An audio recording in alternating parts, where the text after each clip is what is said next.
Hey everybody, I'm David Crisaro. Welcome to episode 2 of No Smoke, No Mirrors.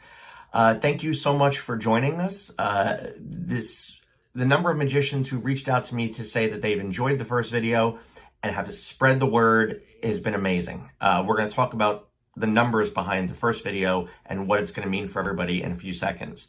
But it occurred to me that a lot of people who might be watching this have absolutely no idea who I am and are purely subscribing to this because it's free and because they were told to do so or recommended to do so by somebody else. Let me give everybody some background. I'm David Crisaro. I live in New Jersey. I've spent almost 30 years now as a working magician, and I've spent about 27 years now as a marketer. I have a degree in marketing and economics. I've spent all that time working for 3 of the largest marketing agencies in the world, largest and best. And a long time ago, I discovered that there wasn't a ton of really great marketing advice out there for magicians. There was some, but it wasn't what I wanted.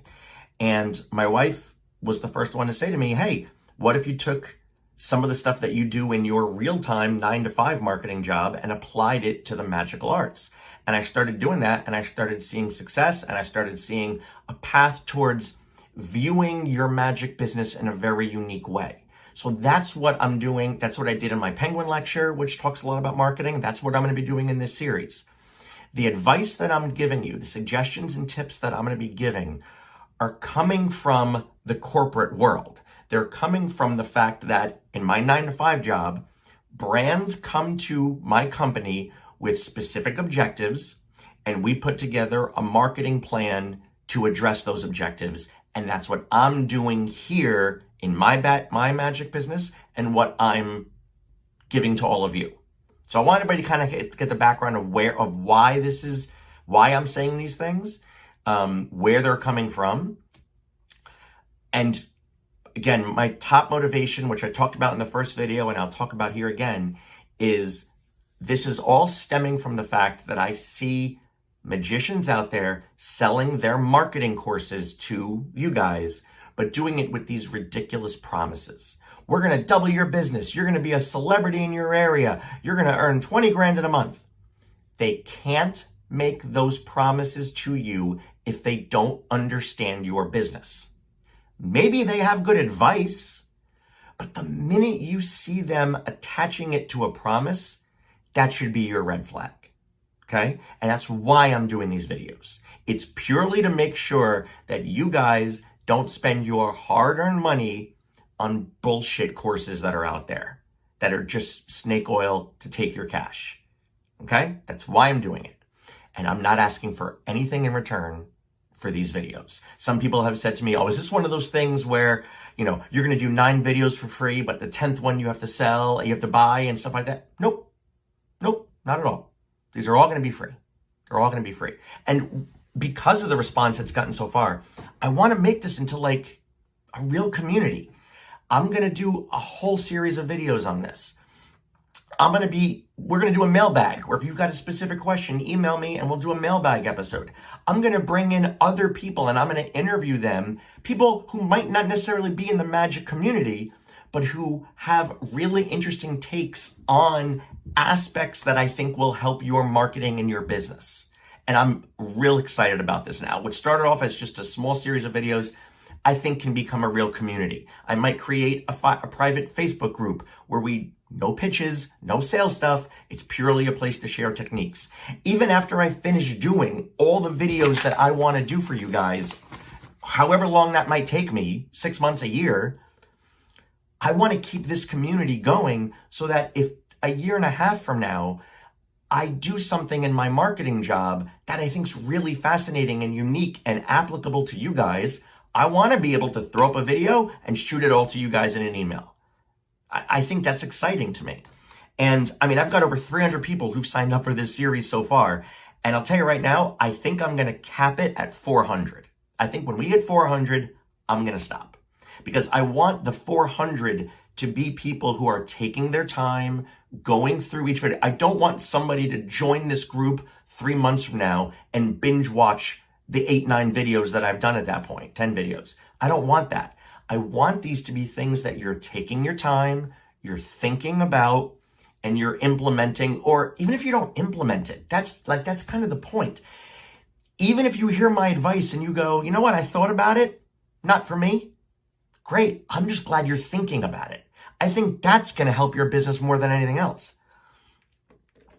So again, the only thing I will ask is that if you watch some of these videos and you go, you know what, I think this advice is stupid, I don't think it works for me. If it's too hard, I don't want to work that hard in my marketing. I want marketing to be a big red button that I just press and all the gigs come flowing in like those other people promised me. If that's your synopsis of everything, just do me a favor. All I ask, shoot me an email, say unsubscribe, and I'll drop you from the list and I'll add somebody else to that list, and we keep it at 400.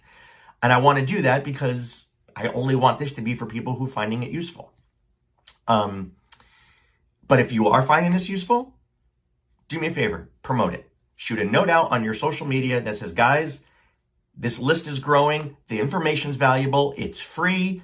Jump on Dave's email list fast because he's going to close it off soon. Okay? And this is all going to be for free.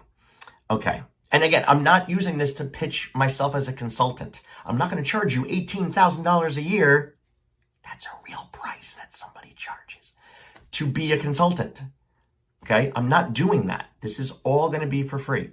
Unless, right after this video, Chris Kenner or David Copperfield call me and want to hire me as a consultant. Then I'm going to say goodbye to all you guys, and I'm doing that. And I'm going to call myself Dave's a big fat liar because now he's taking the money. Okay, so let's go a little bit deeper here. So hopefully all of you watched the first video where we went really deep into the purchase funnel, the consumer funnel. Because what we're going to do for the next several videos is go through each one of these points.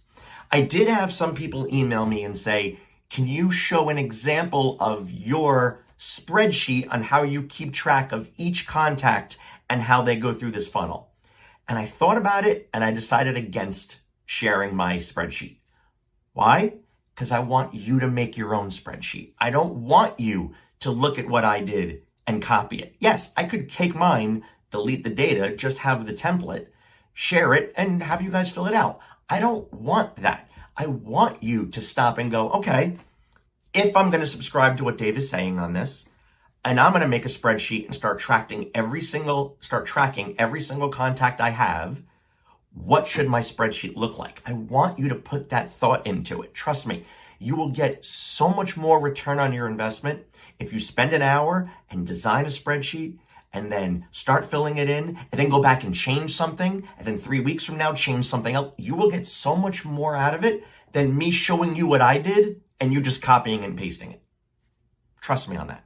But I will kind of just verbally walk you through the concept. So again, let's say somebody contacts me, okay? And they say, I Google searched and I found your website and I want more information. So now I'm going to go to my spreadsheet and I'm going to say, okay, here is this contact, Todd Robbins, and Todd Robbins contacted me today. That's my awareness number. Okay, don't forget, we're going back to this in case you forgot all about it. Okay, so that's my awareness number. Todd's aware of me. Now, familiarity. So now I set up a phone call with Todd and I start walking Todd through what I do. So now that day, so what day was Todd aware of me? He was aware of me the day he emailed me.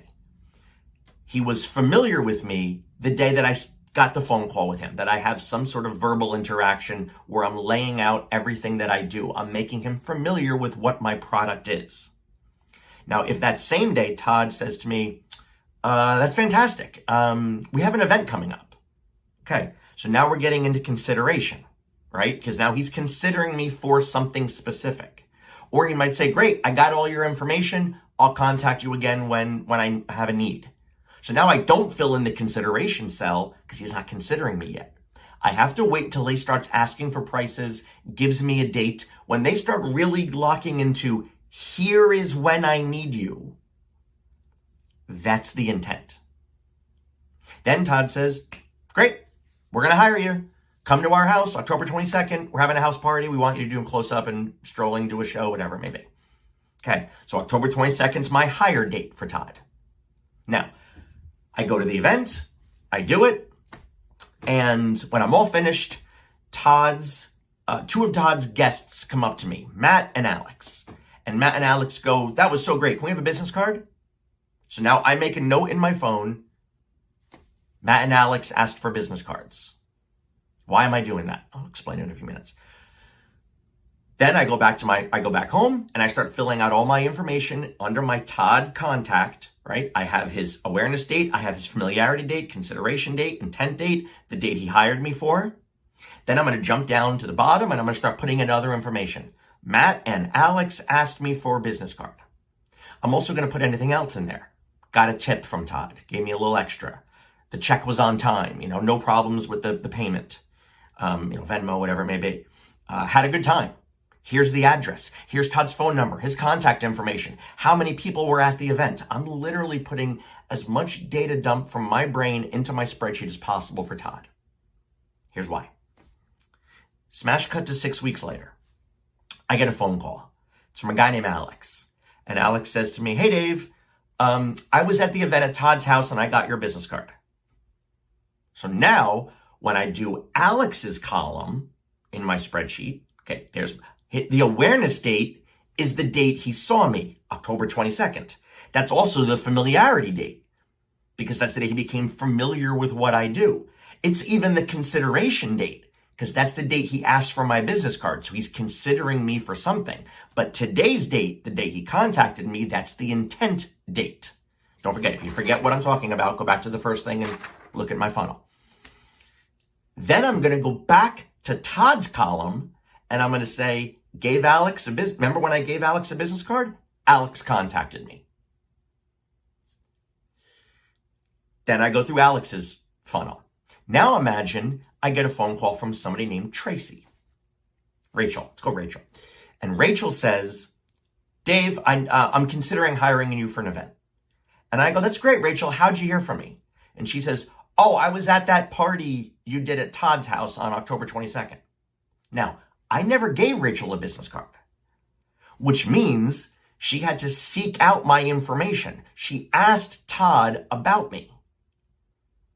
That means Todd gave her my information. Now I go back to Todd's column and I go to the recommendation cell and I go, recommended me to Rachel, whatever day Rachel reaches out to me, let's say.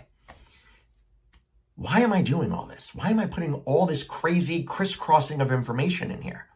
Because I want to be able to know when I did Todd's party, here is how I brought Todd through the funnel, and Todd talked about me to other people, and people who were at that party hired me for their parties, like Alex did, let's say, or like Rachel ends up doing. Why am I doing all that? Because if 3 years from now, Todd calls me up again and says, "Dave, you were at my house 4 years ago. We'd love to have you back." I want to be able to go back to my records super quickly and say, let's look at that event. If it's an event where I handed out a ton of business cards, made a bunch of contacts, 5 people from that event hired me for their own individual things. If I wrote, "Had a great time. Todd gave me a great dinner. Food was fantastic. Such a nice guy.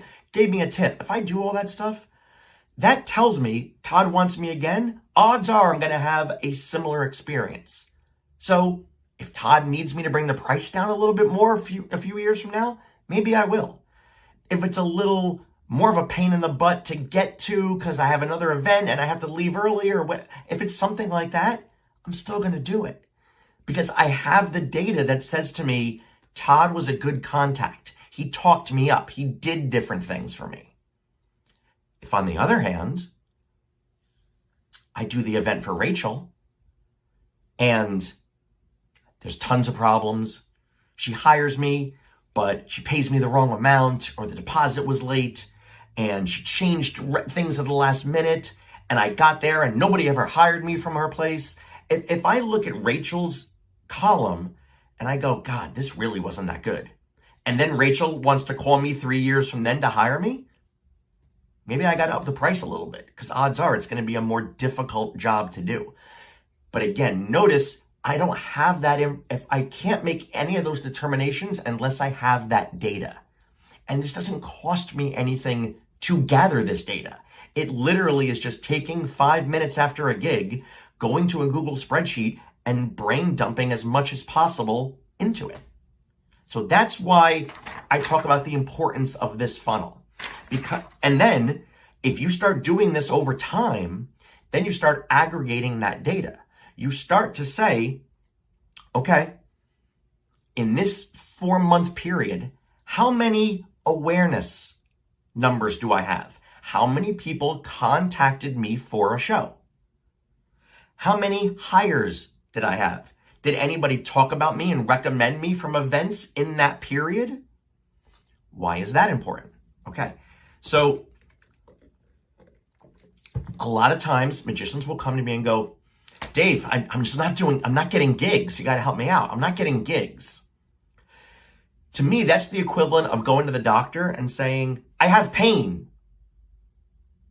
He can't help you with that. We need more specifics. Where is the pain? Is it dull? Is it sharp? How long have you had it? Is it making it so that you can't do your job? That's the stuff the doctor needs. That's the stuff you need to know. Because if you say to me, I'm not getting gigs, my next question to you is it nobody's calling you? Are they calling you, but for the wrong types of gigs? Let's say you're a kid show magician and they want corporate. You're a corporate magician. They want you to do a kid show. Is it your prices are too high? Is it nobody's recommending you to anybody else? These are the things you need to know. I'm not getting gigs is not a problem. The problem is somewhere else inside this funnel. And you need to be able to identify where it is. I, David Crisaro, didn't do a lot of gigs in August. When I go back in my data, I rarely do a lot of gigs in August. August is my slowest month. So it's ridiculous for me to go, oh boy, I didn't do any gigs in August. There's a problem. If I go back in my notes, I kind of go, you know what? I don't ever do a lot of gigs in August. It's always my particular slow month. There's things I can do to fix that, but I shouldn't freak out. However, June is my busiest month. If in 1 year, June drops, I can't go, why didn't I get enough gigs in June? It's my responsibility to go, let's go back through my notes and figure out why. What happened in 2022 and 2023 that led to successful Junes that didn't happen in 2024 in June? That's the data I need. Okay. Notice, guys, this is hard work. This is hard work. This is not easy stuff. That's why those people who tell you that there's just this secret to make it easy to get gigs pisses me off so much.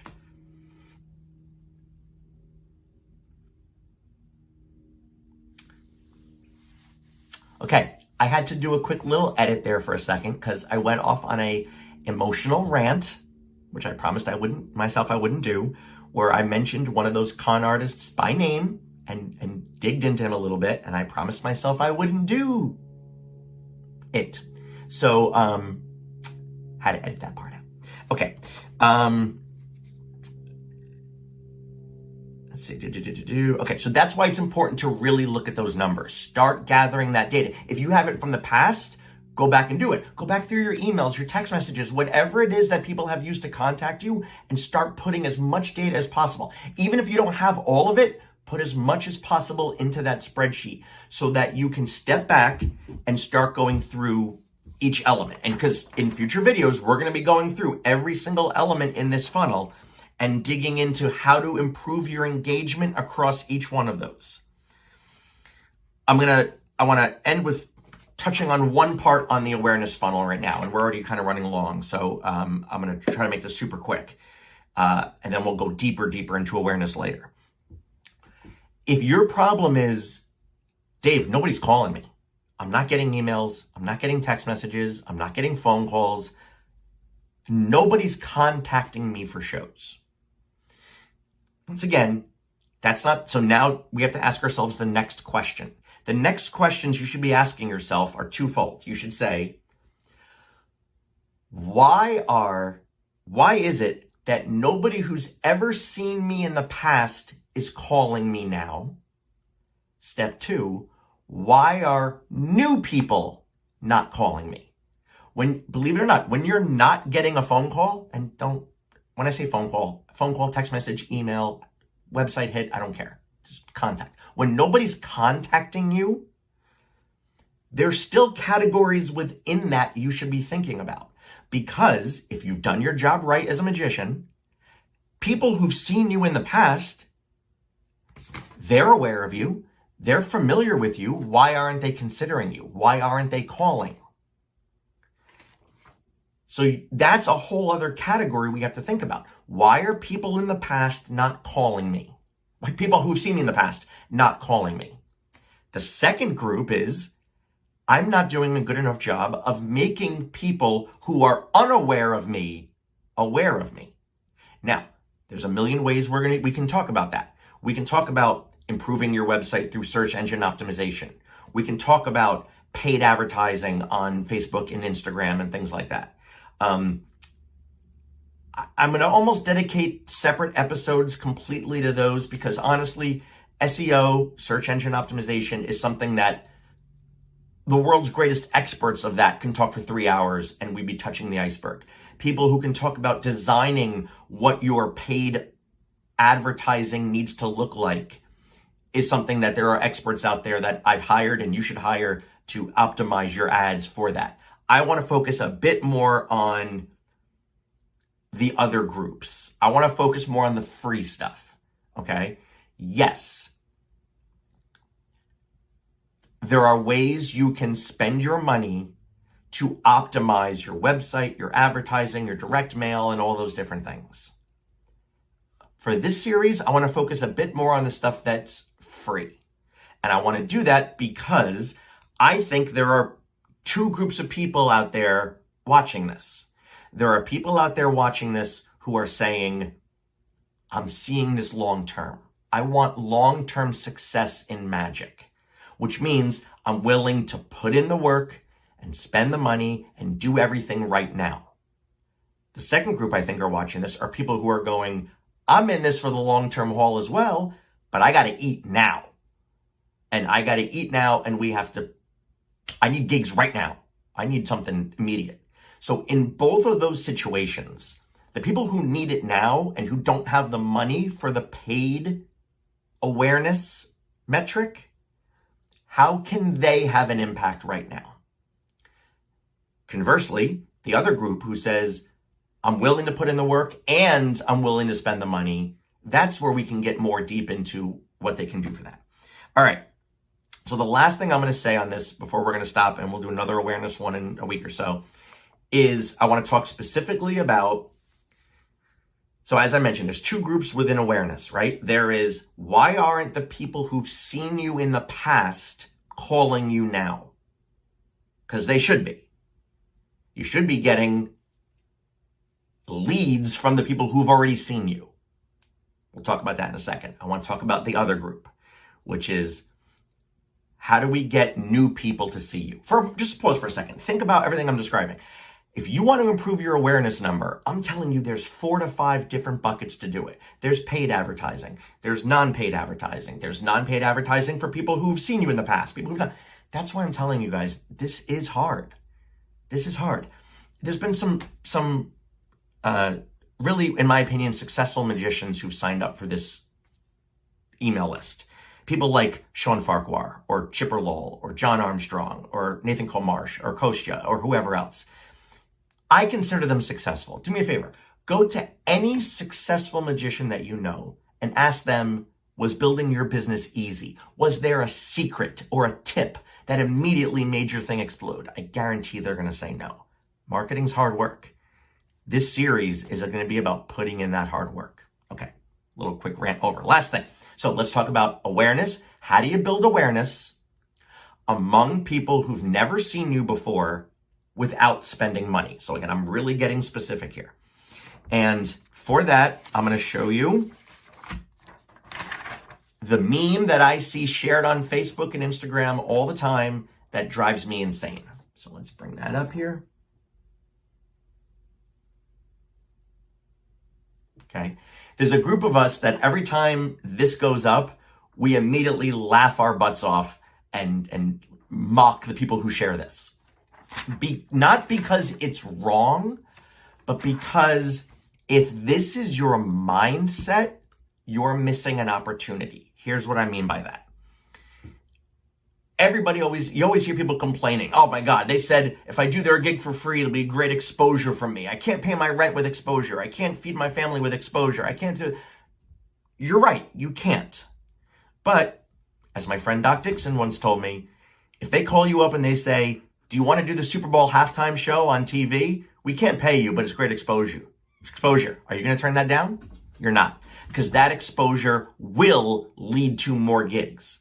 When somebody comes to you and says, we need you to do a gig, it's unpaid, but it'll be great exposure. If your brain goes, oh, I wish I could tell this person I can't pay my rent with exposure, you're already sunk. You already have a mindset that's you could be missing a great opportunity. So instead, what I want you to do is I want you to begin asking questions to the person. Oh, you're not able to pay me, but it'll be great exposure. That's really interesting. I'd love to learn more about this. Where is this event taking place? Let's say they go golf club, golf country club. That's interesting. Who's going to be at the event? It's 100 doctors. Okay.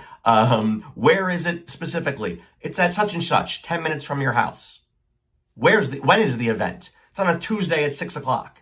We only want an hour of close-up. Guess what? I'm probably doing that gig because the return on my investment is worth it for me because that's a whole bunch of my target market, rich doctors near my house, who are going to now help me build that awareness portion of my funnel. That's 100 people who are immediately going to become aware of me and familiar with me as they watch me do magic. And what's it costing me? It's costing me a short drive. Now, I'm not going to just jump up and say yes, because again, I want to sort of negotiate as much as possible for me in this situation. So I might say, listen, I have another event. I might be able to do yours. Let me see. I can maybe do it for free, but can you give me an ad in the program? Can I put my banner out front? Can I get a testimonial for you? Can I possibly get an email list of everybody who's come to the event? There's a million things that I could barter to help me increase the other parts of this funnel once I've established my awareness and familiarity. If I can get the email list and shoot them an email, everybody at the event. If I can get a testimonial, all those things can help my consideration and my intent numbers. But I'm going to negotiate that. If my brain just goes, I can't pay my rent with exposure, buddy. Or if I go, excuse me, you're paying the band, you're paying for the food, then you should pay the magician. If that's your attitude, you're missing it. I'm not saying jump and say yes. I'm saying you need more data before you make that decision, and your brain should consider that an opportunity to find out more rather than just shut down because I can't pay my rent with exposure. Okay? And if they turn around and go, yeah, we need you for 3 hours. It's 4 hours away from your house. It's going to be nobody that's of interest of you. Then you can stop and go, I'm sorry. I have a chance to get another event that day at another time. I appreciate it. Please keep me in mind for the future. I can recommend somebody else to you, blah, blah, blah.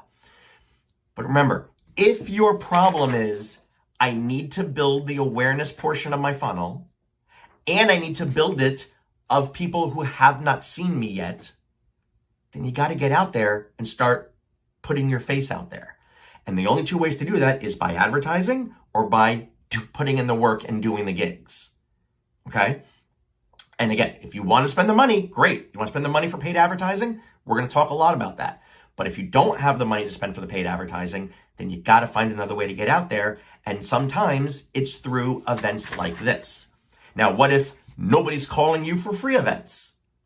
Scour your local newspaper. Scour your your town Facebook news feed or on thepatch.com. Find fundraisers that are in your general area that you might really care about personally and offer to do an hour for free. If they're doing some kind of tricky tray or there's some kind of event with a lot of big donors in it, reach out to the contacts.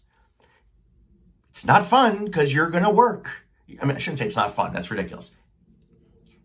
It's not like you're just pressing a big red button and the gigs are pouring in. You're going to have to put in the effort. All right? But trust me, if that's what you need to build that awareness portion, these are the things you have to try to do. If your awareness portion is full, if you go, Dave, my phone's ringing off the hook, but they're still not hiring me, then you don't need to do the free gigs or the discounted gigs or whatever it is. You don't need to do that. Your problem is somewhere else in the funnel. And we'll dig through that and try to figure out where that's going to be in future episodes. All right. So again, just some stuff to think about, everybody. Hope you found this at least a little bit useful. If you did, please share it. Because again, after just a few more people signing up, we're gonna turn off the group. If you're enjoying these, let me know. Email me back, let me know. If you like the idea of this being a community, if you like the idea of a private Facebook group or interviews with people outside of Magic who can help your marketing, or future videos way down the road, if you like all that, let me know, because then I'm excited about where this could go, and I want to hear that you guys are excited too. And if you don't like it, just tell me, just do me the one favor, tell me, not interested, unsubscribe me, I'll take you out and I'll bring in somebody else that has a chance to enjoy some of this. Okay, everybody? I'm David Crisaro. Let's go be awesome.